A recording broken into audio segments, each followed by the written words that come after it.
오늘은 욥기 38장입니다. 구약성경 799페이지 욥기 38장 1절부터 18절까지 한 말씀씩 제가 여러분이 나누어서 읽겠습니다. 욥기 38장 1절. 그때에 여호와께서 폭풍우 가운데에서 욥에게 말씀하여 이르시되 무지한 말로 생각을 어둡게 하는 자가 누구냐? 너는 대장부처럼 허리를 묶고 내가 네게 묻는 것을 대답할지니라. 내가 땅에 기초를 놓을 때에 내가 어디 있었느냐? 내가 깨달아 알았거든 말할지니라. 누가 그것의 도량법을 정하였는지, 누가 그 줄을 그것의 위에 띄었는지 내가 아느냐? 그것의 주추는 무엇 위에 세웠으며 그 모퉁이 돌을 누가 놓았느냐? 그때에 새벽별들이 기뻐 노래하며 하나님의 아들들이 다 기뻐 소리를 질렀느니라. 바다가 그 모태에서 터져 나올 때에 문으로 그것을 가둔 자가 누구냐? 그때에 내가 구름으로 그 옷을 만들고 흑암으로 그 강보를 만들고 한계를 정하여 문 빗장을 지르고 이르기를 내가 여기까지 오고 더 넘어가지 못하리니 내 높은 파도가 여기서 그칠지니라 하였노라. 내가 너의 날에 아침에게 명령하였느냐? 새벽에게 그 자리를 일러 주었느냐? 그것으로 땅 끝을 붙잡고 악한 자들을 그 땅에서 떨쳐버린 일이 있었느냐? 땅이 변하여 지늘게 인친 것 같이 되었고 그들은 옷같이 나타나되 악인에게는 그 빛이 차단되고 그들의 높이 든 팔이 꺾이느니라. 내가 바다의 샘에 들어갔었느냐? 깊은 물밑으로 걸어 다녀 보았느냐? 사망의 문이 내게 나타났느냐? 사망의 그늘진 문을 내가 보았느냐? 땅의 너비를 내가 측량할 수 있느냐? 내가 그 모든 것들을 다 알거든 말할지니라. 욥기 38장입니다. 이제 욥과 욥의 세 친구 엘리후 모든 사람들이 말하는 논쟁하는 모든 것들을 끝이 나고 이제 38장 1절 보시면요, 그때에 여호와께서 폭풍우 가운데에서 욥에게 말씀하여 이르시되, 폭풍우는 그 폭풍우나 지진이나 또 바람이나 이런 것들이 바로 여호와 하나님의 현현하실 때에 나타나실 때에 하나님의 그 위엄을 우리 인간들에게 보여주는, 그분의 영광을 보여주는 표현입니다. 그래 여호와께서 이 세상에 속한 그런 창조물이 아니라 이 온 세상을 지으신 창조주로서의 위엄을 가지고 그 영광 가운데에서 이제 욥에게 나타나셔서 말씀하여 이르시되, 여기서 우리가 생각할 수 있는 것은 이런 친구들의 모든 예상을 깨닫고 죄인이지요. 친구들은 욥을 죄인이라고 했는데 그 죄인인 욥에게 하나님께서 찾아오신 것입니다. 그래서 욥을 만나 주신 것이죠. 여러분, 우리가 상상력을 좀 동원해 보면은 욥은 하나님께서 자신을 찾아오셔서 이렇게 만나 주시고 말씀하시는 이것으로 충분하지 않았을까? 그죠? 더 이상 어쨌든 하나님께서 욥을 찾아오셔서 만나 주셨습니다. 이렇게 하나님이 우리를 찾아오셔서 이런 죄인인 인간을 만나 주신 사건, 그것이 바로 성탄이지 않겠습니까? 이번 이 성탄의 계절에 정말 우리를 찾아오신 하나님이신 예수 그리스도 그분을 정말 오늘 우리가 37장까지 읽으면서 모든 질문들, 논쟁들, 그런 인간의 모든 이런 경험들, 주장들, 이런 모든 것들을 예수 그리스도 앞에 정말 다 내려놓고 그 예수님을 나의 하나님으로, 나의 주님으로 정말 인격적으로 내 전부를 맡겨드리는, 의뢰하는 그런 하나님으로 우리 모든 성도들이 그 하나님을 정말 인격적으로 만날 수 있으면은 정말 그것이 바로 성탄의 참된 의미가 아닐까 싶습니다. 기도하는 저와 여러분들이 정말 우리 성도들이 이 하나님이신 예수님을 좀 인격적으로 이렇게 우리를 찾아오신 그분을 꼭 만날 수 있도록 정말 하나님 앞에 겸비한 마음을 가지고 그렇게 주님을 참으로 인격적으로 깊이 만나는 그런 참 좋은 성탄의 계절이 되었으면 좋겠다, 그런 소망을 가지고 함께 기도했으면 좋겠습니다. 이제 그 나타나신 하나님께서 욥에게 말씀하여 이르십니다. 2절입니다. 무지한 말로 생각을 어둡게 하는 자가 누구냐? 너는 대장부처럼 허리를 묶고 내가 내게 묻는 것을 대답할지니라.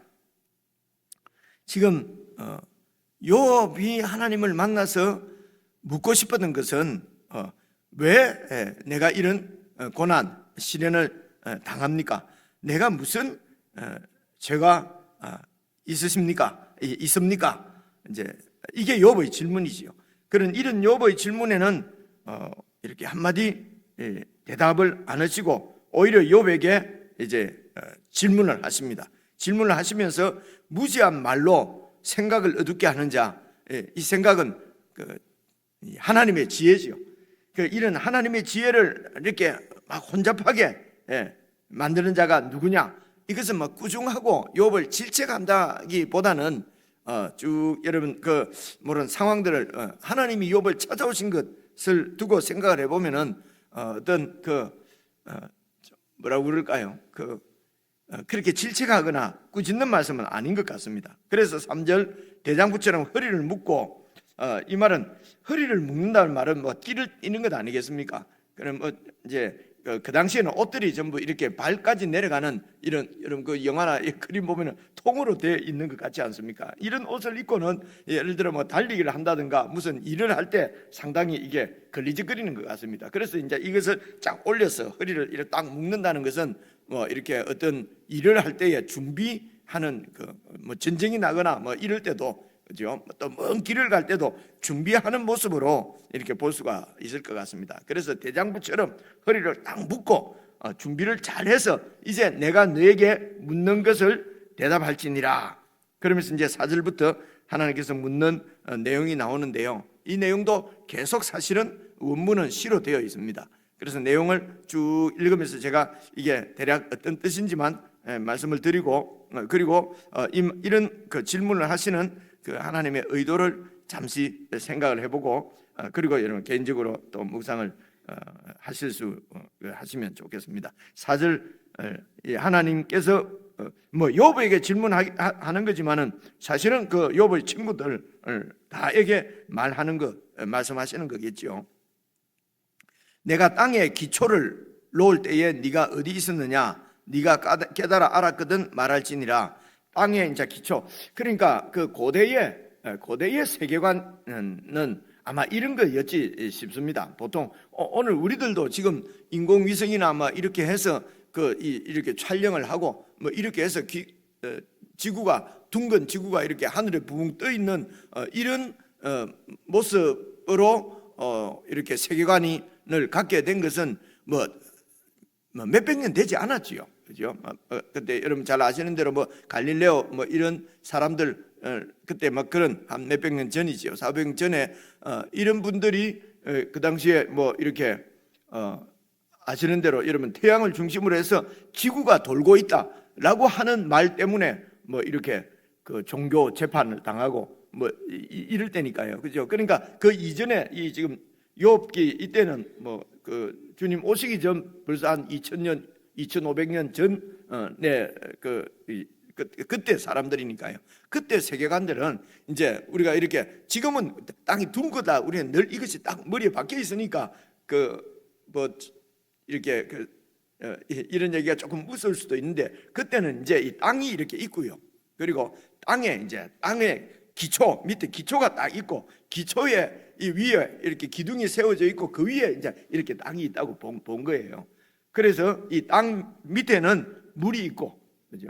그래 물이 있고 물보다도 더 깊은 곳에는 소울 하는 거 지옥이라고 표현되는요. 소울이 있고 이제 소울 그러니까 그 물 그 밑에 이제 소울이 있고 그래서 이제 땅은 끝이 있다고 본 거죠. 끝을 가면은 이제 물에 빠지는 거죠, 그죠? 그래 이런 이제 세계관을 가지고 있는 그때에 그 사람들에게 이제 하나님께서 말씀하시는 것입니다. 이런 땅의 기초를 내가 땅의 기초를 놓을 때 네가 어디 있느냐, 네가 깨달아 알았느냐, 그죠? 그러니까 하나님과 인간의 이건 비교할 수 없는 그런 그 차이를 지금 우리가 볼 수가 있는 거지요. 5절 보시면 누가 그것의 도량법을 정하였는지, 그러니까 이 그 땅의 크기를 누가 정했는지, 누가 그 줄을 그것 위에 띄었다. 줄을 띄었다는 것은 건축물을 지을 때에 줄을 이렇게 띄운다는 얘기도 있고요.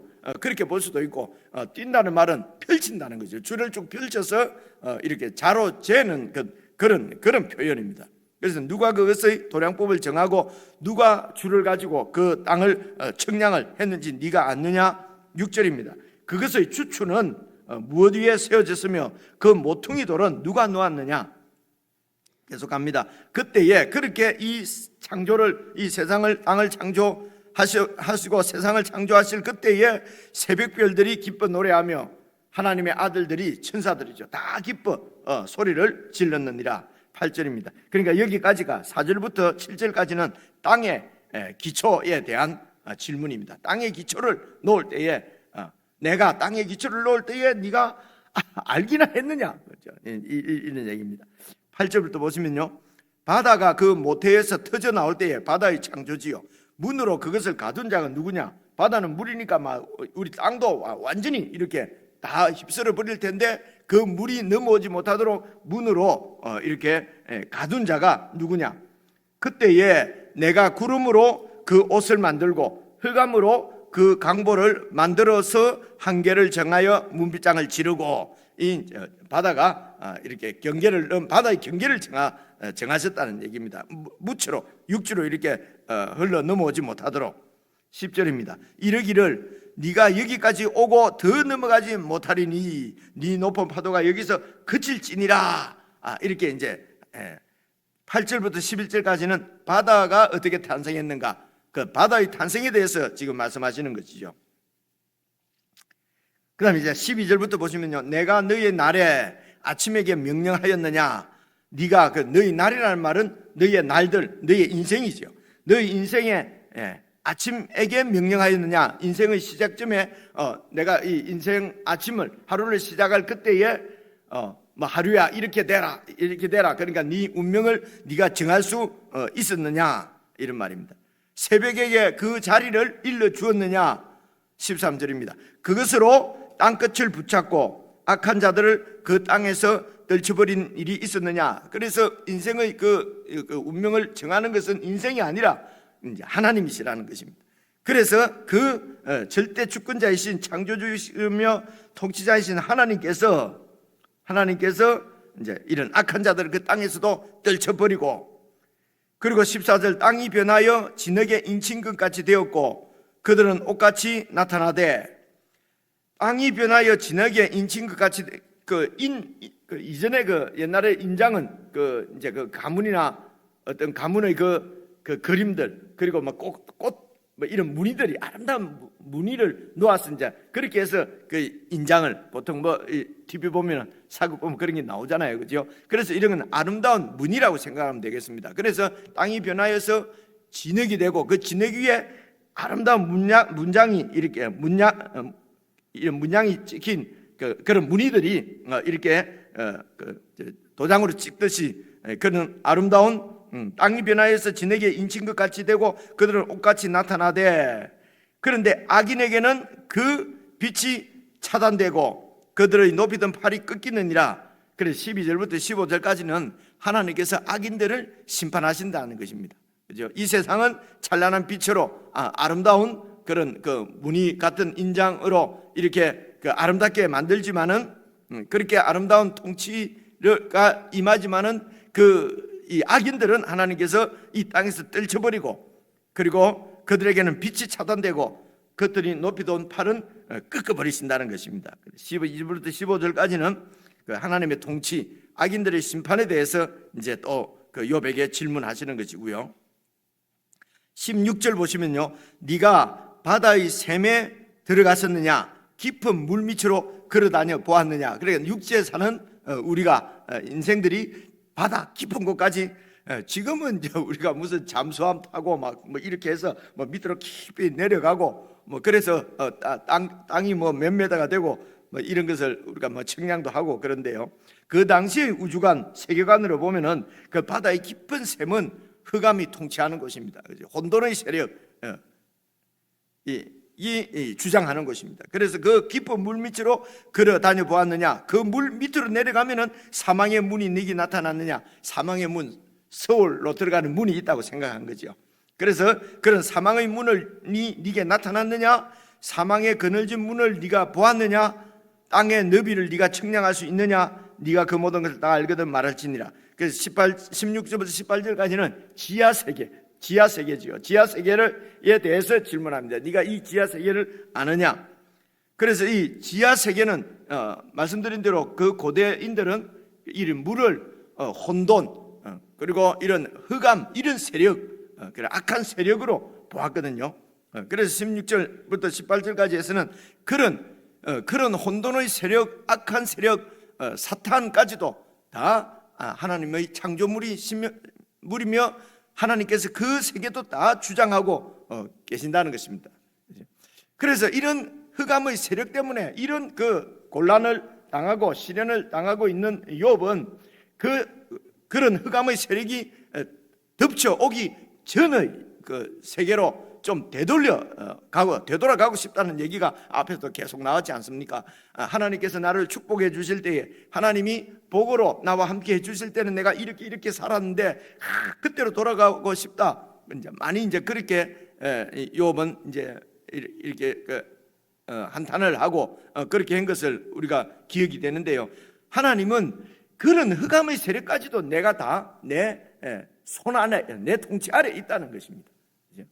그래서 이제 18절 오늘 말씀까지는 이렇게 땅의 기초, 바다의 샘, 그리고 이 육지에 이제 악인들을 썰어버리고 지하 세계까지도 주장하시는 그 창조주 하나님, 늘 우리가 말씀하신 대로 주권자이신 하나님이신 것을 그 욥과 그 친구들에게 이렇게 말씀하십니다.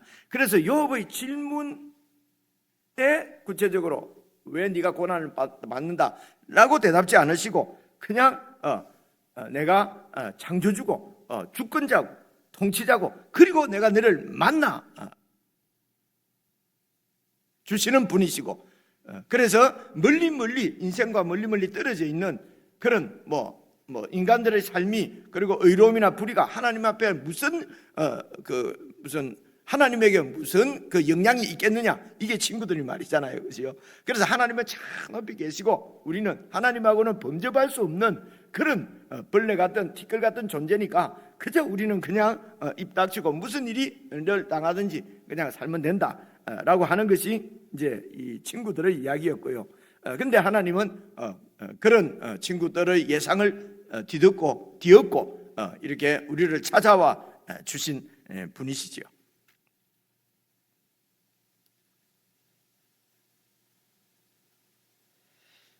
그래서 이제 이런 것 같습니다. 이런 고난이나 이런 욥의 고난은, 사실은 욥의 이런 고난은 뭐 우리 인생들 가운데도 이런 고난을 당하는 경우가 종종 뭐 있을 것은 같습니다만은, 사실은 예수님의 그 고난은 우리가 당하는 모든 작은 고난까지도 다 포함하시는 그 고난의 그 클라이막스, 정점이라고 볼 수 있는 것이 바로 죽음이지 않습니까? 그것도 억울한 죽음.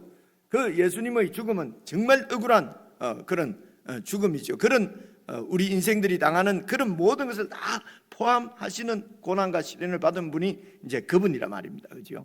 근데 이거는 이런 것 같습니다. 이런 우리가 당하는 고난은 사실은 고난이나 시련은 사람들은 이게 객관적인 비교가 안 되지요. 객관적으로 보면은 아니 저런 거 가지고 저러나 이렇게 이제 생각들을 이렇게 어른들이나 또 우리들이 할 수가 있지 않습니까?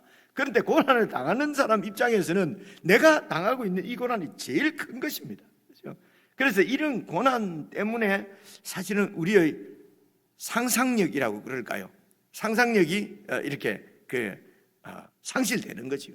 그래서 우리가 고난을 당하면은 우리가 지금 뭐 믿고 있는 뭐 예수님에 대한 우리의 신앙, 또 우리가 지금까지 신앙해 왔던 이런 모든 것들이 그냥 그런 믿음들이 그만 한순간에 그냥 상실되어 버리는 것 같은 이제 그런 그만큼 이제 고난이나 이런 시련들이 우리에게 미치는 영향이 사실은 큽니다. 그죠?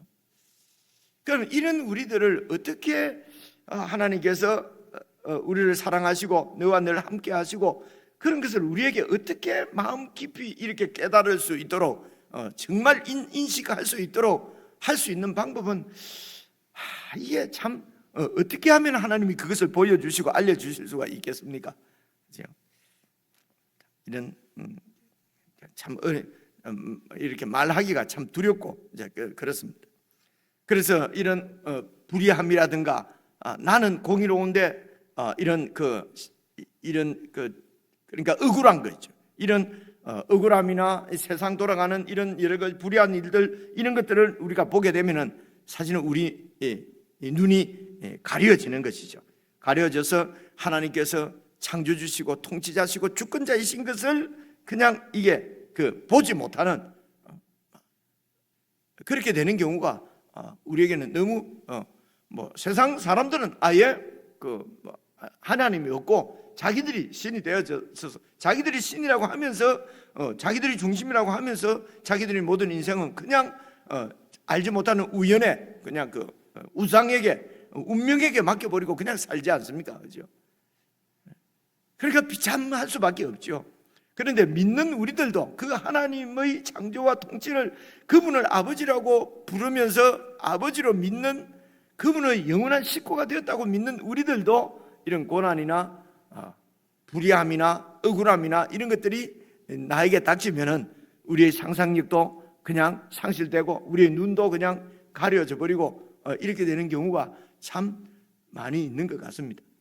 그래서 이런 데서 우리를 정말 우리의 믿음을 성숙하게 하고 강하게 할 수 있는 방법은 지금 이제 38장을 읽으면서 제가 드는 생각은 결국은 우리가 작은 시련, 고난, 그러나 나에게는 제일 크고 제일 심각한 그런 고난 가운데서